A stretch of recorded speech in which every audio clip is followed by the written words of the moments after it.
नादान दोस्त। केशव के घर कार्निस के ऊपर एक चिड़िया ने अंडे दिए थे। केशव और उसकी बहन श्यामा दोनों बड़े ध्यान से चिड़िया चिड़िया को वहां आते जाते देखा करते।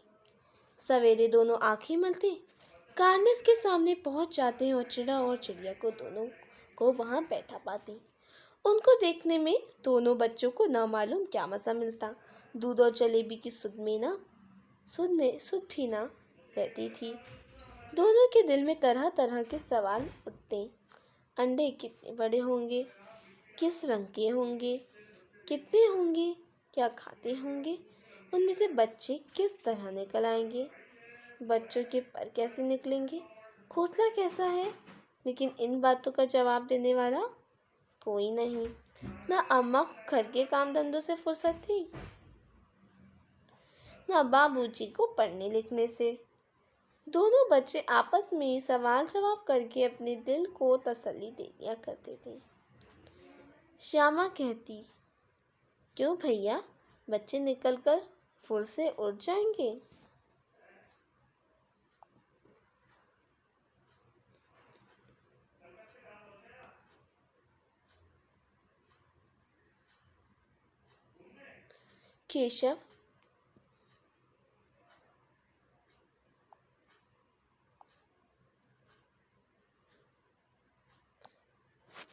केशव विद्वानों जैसे गर्व से कहता, नहीं रे पगली, पहले पर निकलेंगे,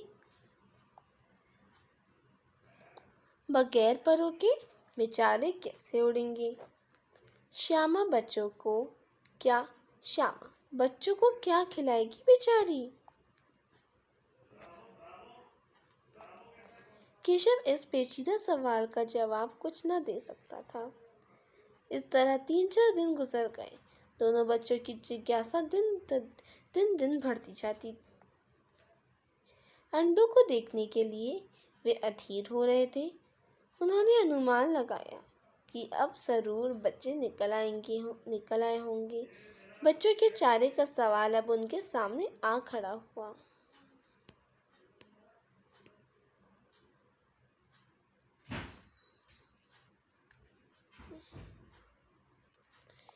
चिड़िया बेचारी इतना दाना कहाँ पाएगी कि सारे बच्चों का पेट भरे। गरीब बच्चे भूख के मारे चू चू करके मर जाएंगे। इस मुसीबत का अंदाजा करके दोनों घबरा उठे।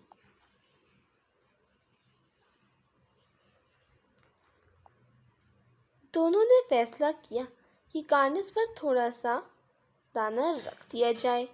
श्यामा खुश होकर बोली, तब तो चिड़िया को चारे के लिए कहीं उड़कर न जाना पड़ेगा ना।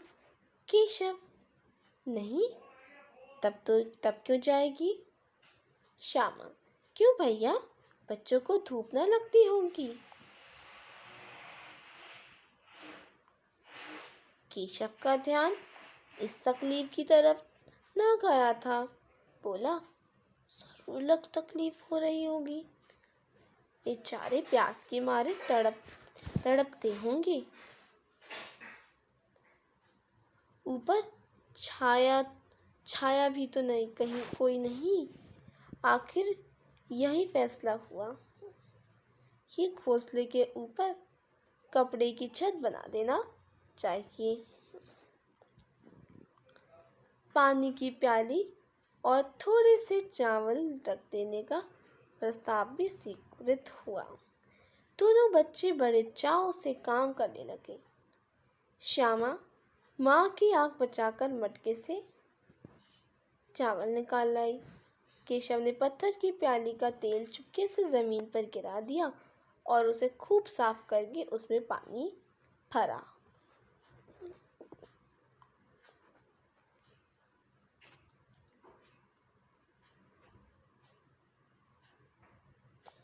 अब चांदनी के लिए कपड़ा कहाँ से आई, फिर ऊपर बगैर छड़ियों के कपड़ा ठहरेगा कैसे और छड़ियाँ खड़ी होंगी कैसे।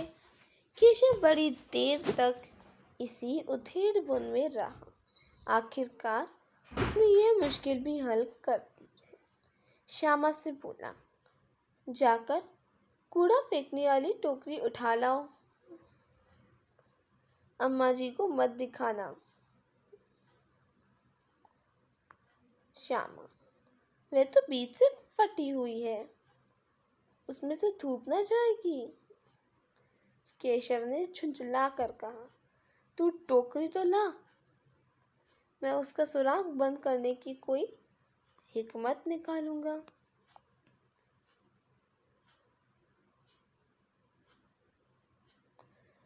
श्यामा दौड़कर टोकरी उठा लाई।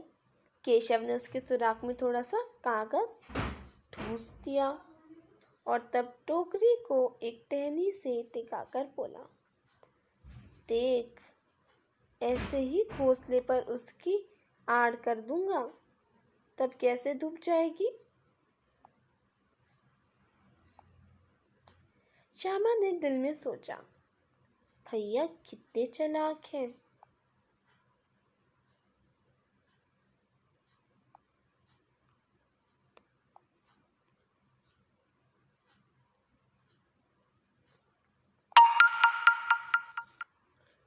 गर्मी के दिन थे। बाबूजी दफ्तर गए हुए थे। अम्मा दोनों बच्चों को कमरे से सुलाकर खुद सो गईं। लेकिन बच्चों की आंख में आज नींद कहाँ। अम्मा जी को बहलाने के लिए दोनों दम रोक के आंखें बंद की मौके का इंतजार कर रहे थे। जो ही मालूम हुआ कि अम्मा जी अच्छी तरह से सो गई, दोनों चुपके से उठे और बहुत धीरे से दरवाजे की सिटकनी खोलकर बाहर निकल आए। अंडों की हिफाजत की तैयारी होने लगी। केशव कमरे से एक स्टूल उठा लाया, लेकिन जब उससे काम न चला तो नहाने की चौकी लाकर स्टूल के नीचे रखी और डरते डरते स्टूल पर चढ़ा। श्यामा दोनों हाथों से स्टूल पकड़े हुए थी। स्टूल चारों टांगे बराबर न होने के कारण जिस तरफ ज्यादा दबाव पाता था, जरा सा हिल जाता था। उस वक्त केशव को कितनी तकलीफ उठानी पड़ती थी, यह उसी का दिल जानता था। दोनों हाथों से कार्निस पकड़ लेता और श्यामा को तभी आवाज में डांटता,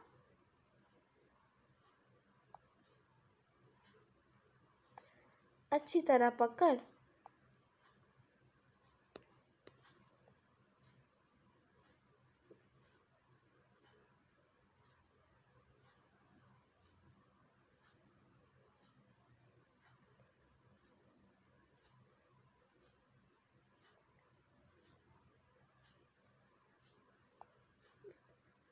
वरना उतरकर बहुत मारूंगा।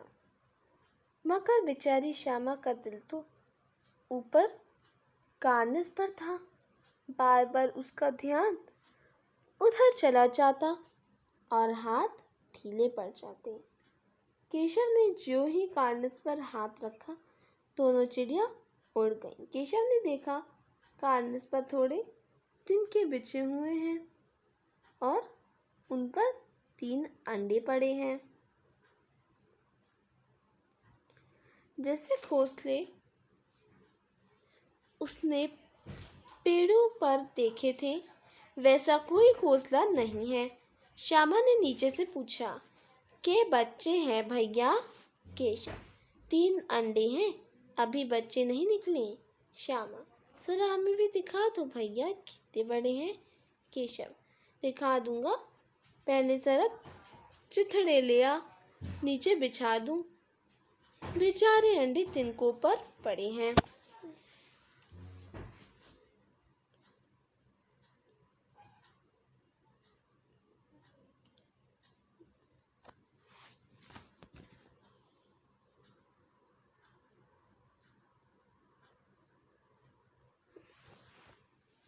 श्यामा दौड़कर अपनी पुरानी धोती फाड़ कर एक टुकड़ा लाई।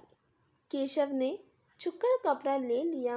उसकी कई तक करके उसने एक गद्दी बनाई और उस तिनके पर बिछाकर तीनों अंडे धीरे धीरे से उस पर रख दिए।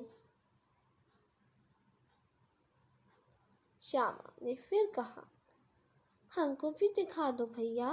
केशव, दिखा दूंगा, पहले जरा वह टोकरी तो दे दो, ऊपर छाया कर दूं। श्यामा ने टोकरी नीचे से थमा दी और बोली, अब तुम उतर आओ, मैं भी तो देखूं।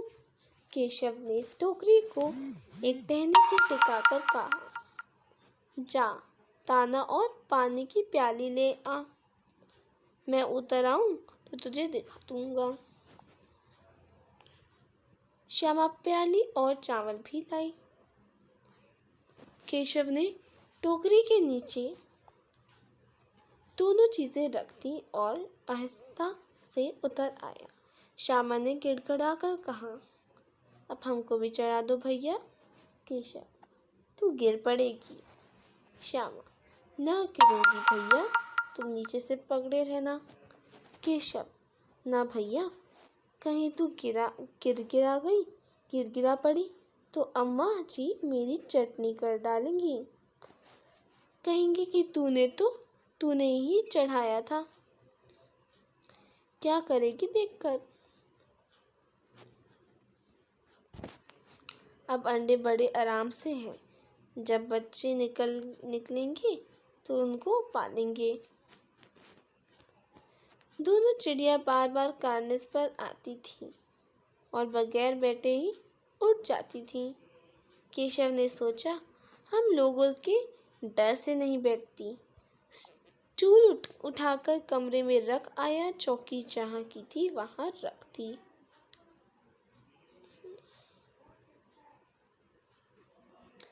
श्यामा ने आंखों में आंसू भरकर कहा, तुमने मुझे नहीं दिखाया, मैं अम्मा जी से कह दूंगी। केशव, अम्मा जी से कहेगी तो बहुत मारूंगा, कह देता हूँ।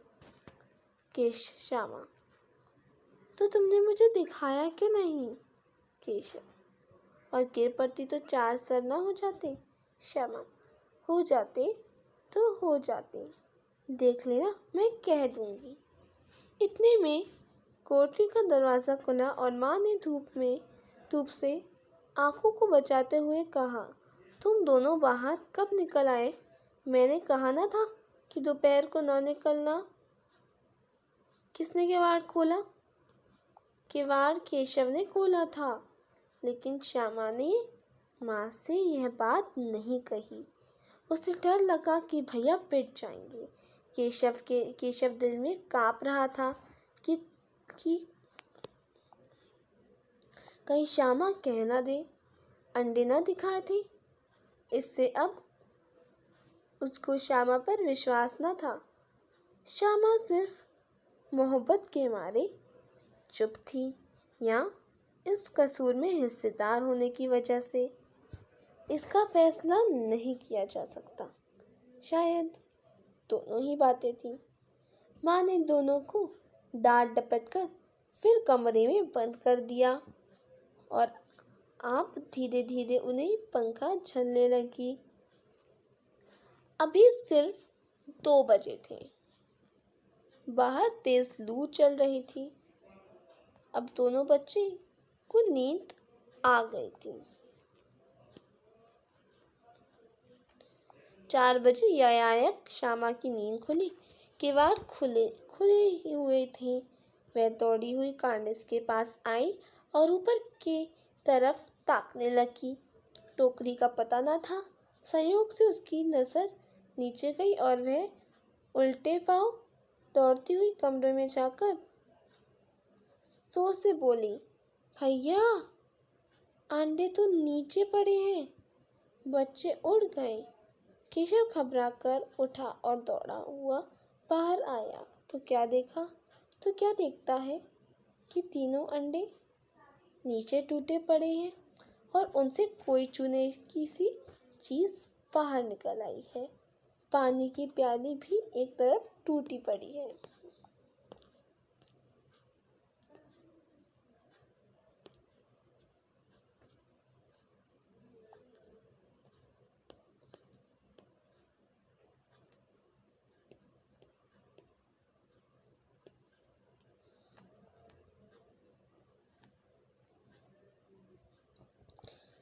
उसके चेहरे का रंग उड़ गया।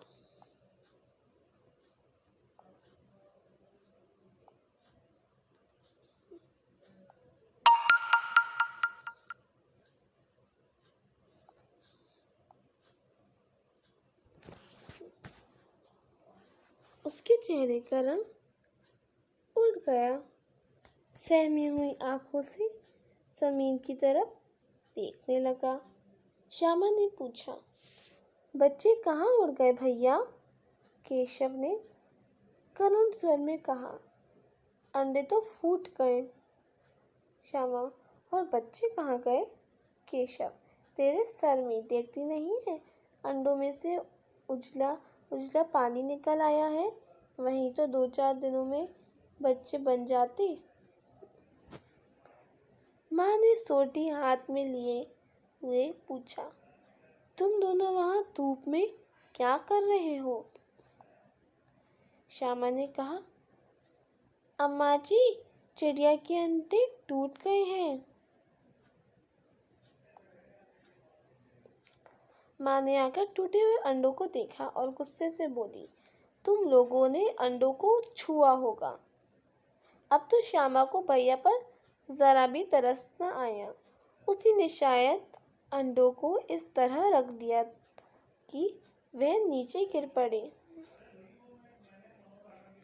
इसकी सजा मिलनी चाहिए।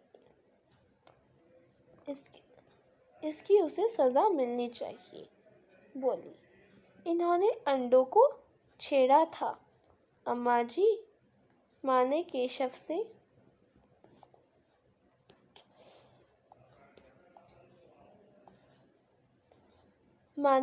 से पूछा, क्या रे?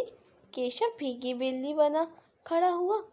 माँ, तू वहाँ पहुँचा कैसे?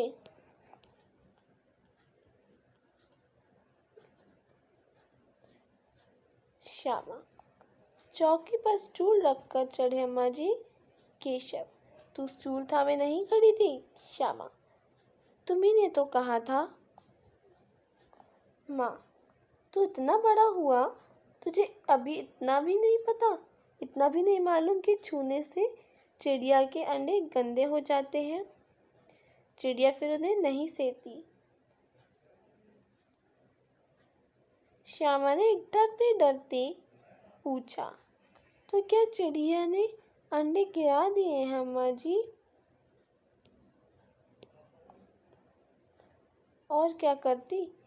केशव के सिर इसका पाप पड़ेगा। हाय हाय, तीन जाने ले ली तुझने।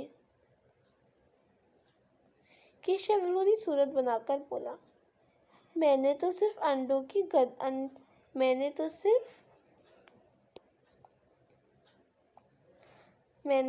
अंडों को गद्दी पर रख दिया था अम्मा जी। माँ को हंसी आ गई, मगर केशव को कई दिनों तक अपनी गलती पर अफसोस होता रहा। अंडों की हिफाजत करने के जोग में उसने क्या सत्यानाश कर डाला, इसे याद कर वह कभी कभी रो पड़ता था। दोनों चिड़िया वहाँ फिर कभी दिखाई न दी। प्रेमचंद द्वारा लिखित कहानी।